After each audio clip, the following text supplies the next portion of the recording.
والله انك مفخره عز وهبه، يما تركية عريبة السلايل، تستحق المدح وحروف العذيبه، يا الامير الفارقه بين المثايل، يا الغلا والمدح من وين ابتدي به، لجمالك او طبوعك والخصايل، فيك زين الحور واوصافك عجيبه، مرة اصيله من نسل الاصايل، بنت شيخ قرمي حلل الصعيبه، من قبيله ترتقي في كل طايل، يا الغلا والمدح من وين ابتدي به، في جمالك او طبوعك والخصايل، فيك زين الحور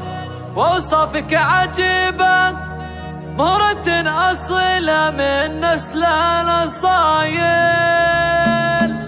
والله انك مفخره عز وهبه، يما تركية عريبة السلايل، تستحق المدح وحروف العذيبه، يا الامير الفارقه بين المثايل، يا الغلا والمدح من وين ابتدي به، لجمالك او طبوعك والخصايل، فيك زين الحور واوصافك عجيبه، مرة اصيله من نسل الاصايل، بنت شيخ قرمي حلل الصعيبه، من قبيله ترتقي في كل طايل، فالكرم والجود مدتك رحيبه، ما تشابه مدتك الا المخايل، وابو تركي شيخ له قدر وهيبه، الكريم الشامش هيا للثقايل، فكري بالضيفان ونشهد له بالطيبه، ما يقلد بالصحون الا الجزايل، فاتح بيته وجاره يعتني به، فحبيب الكل كسب الجمايل، وفي بناتهم ترى اوصاف عجيبه، نورها اللي زينها فاق المثايل، والحاله بريت واصف رهيبه،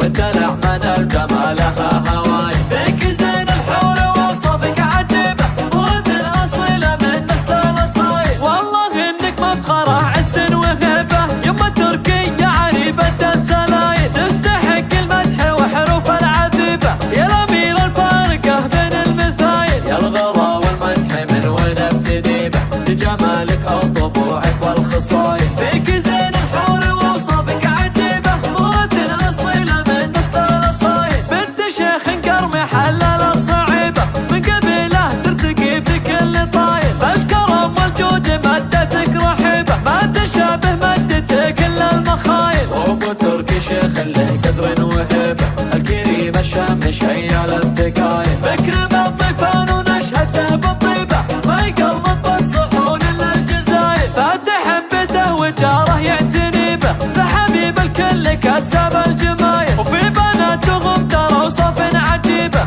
نورها اللي زينها فاق المثايل، والحاله بريت واصف رهيبه، والدلع